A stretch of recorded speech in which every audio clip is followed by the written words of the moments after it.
Bismillahirrahmanirrahim. Assalamualaikum warahmatullahi wabarakatuh.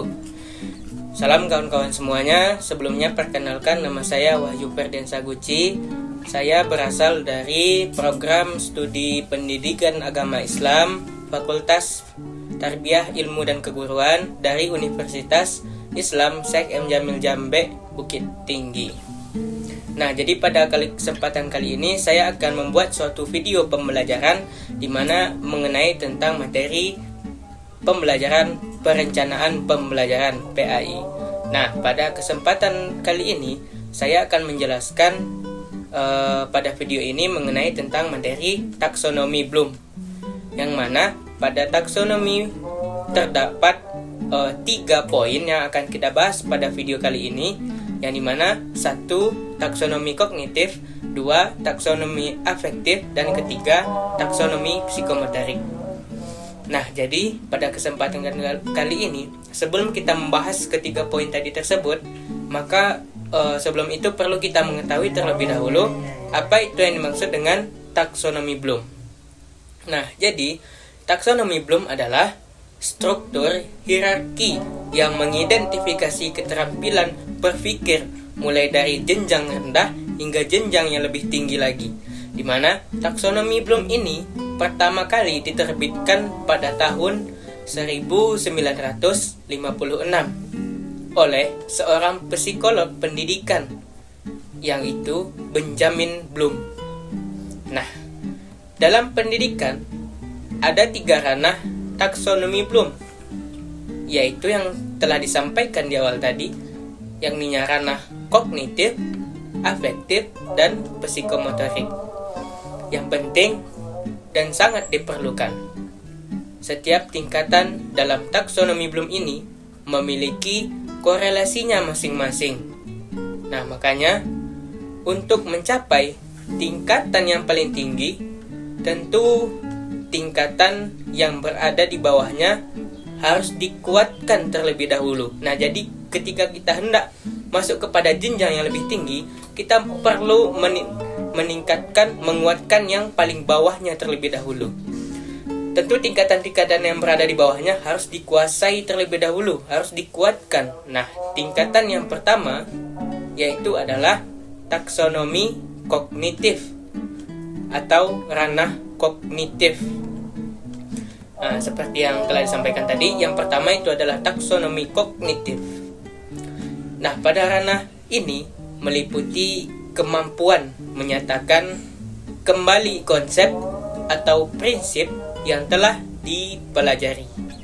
Kemampuan menyatakan kembali konsep atau prinsip yang telah dipelajari, yang berkenaan dengan kemampuan berpikir, pola berpikir, bagaimana cara berpikir, kemudian kompetensi memperoleh pengetahuan.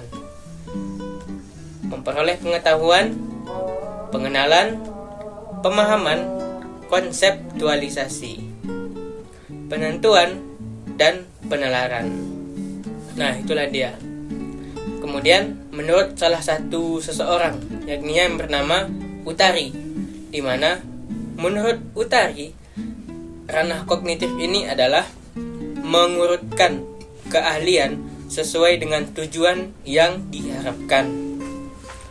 Proses berpikir menggambarkan tahap berpikir yang harus dikuasai oleh seorang siswa, harus dikuasai oleh seorang peserta didik, agar ia mampu untuk mengaplikasikan teori ke dalam perbuatannya.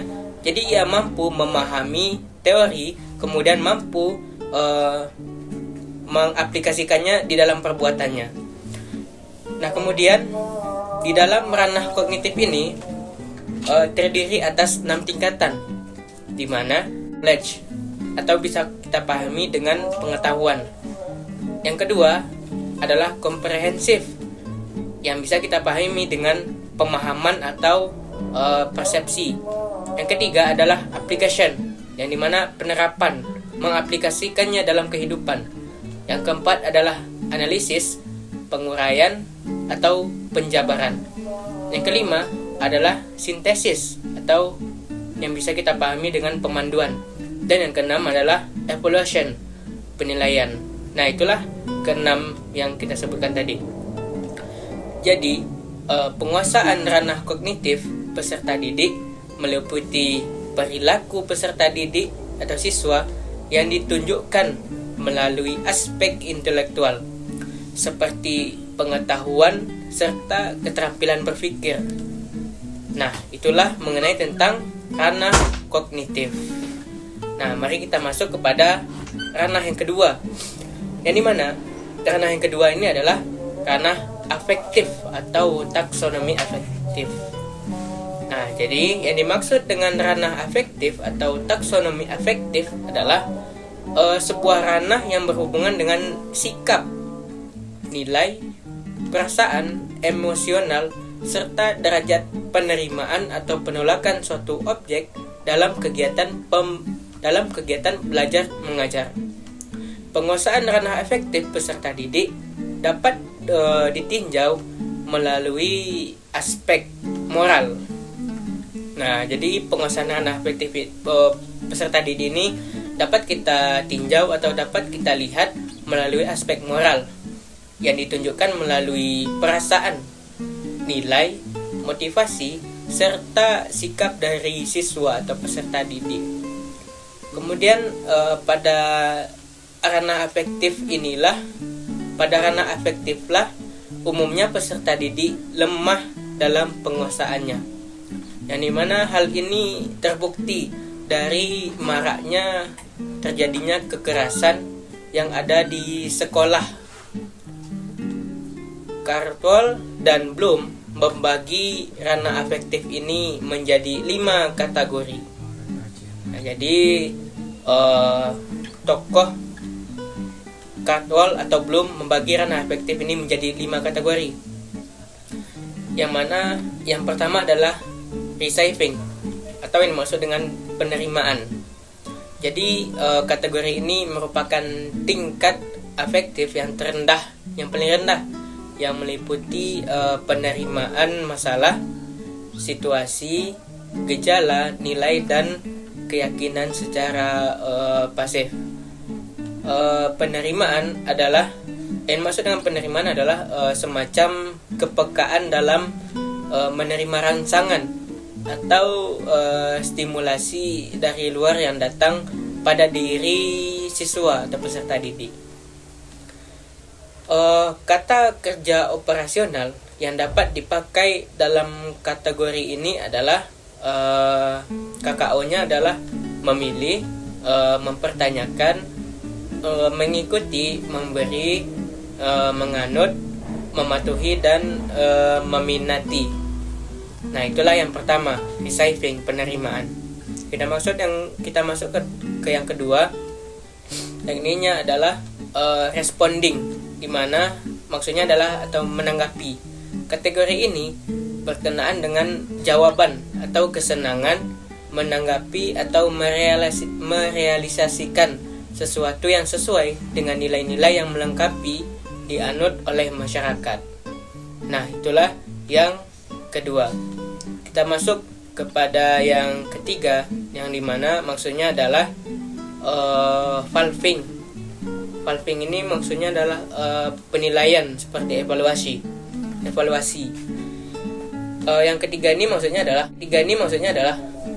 berkenaan dengan bagaimana cara memberikan nilai penghargaan dan kepercayaan terhadap suatu gejala atau stimulus tertentu.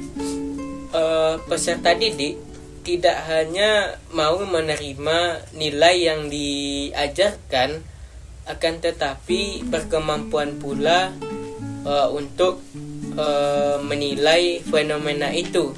Nah, di mana siswa itu tidak hanya menerima nilai yang diajarkan, akan tetapi berkemampuan pula untuk menilai fenomena itu. Fenomena itu baik atau buruk. Jadi siswa itu mampu menilainya antara baik dan buruknya. Hal ini dapat dicontohkan dengan bersikap jujur dalam kegiatan belajar mengajar serta bertanggung jawab terhadap segala hal selama proses pembelajaran. Nah, jadi kita masuk kembali, itulah yang ketiga. Kita masuk kepada yang keempat adalah organization. organization atau mengelola. Yang dimana maksudnya adalah kategori ini meliputi konseptualisasi nilai-nilai menjadi sistem nilai, serta pemantapan dan prioritas nilai yang telah dimiliki. Hal ini dapat dicontohkan dengan kemampuan menimbang akibat positif dan negatif dari suatu kemajuan sains terhadap kehidupan manusia. Nah, itulah yang keempat. Kita masuk kepada yang kelima, karakteristik. Nah, yang dimana yang dimaksud dengan yang kelima ini adalah berkenaan dengan keterpaduan semua sistem nilai yang telah dimiliki oleh seseorang yang mempengaruhi kepribadian dan tingkah lakunya.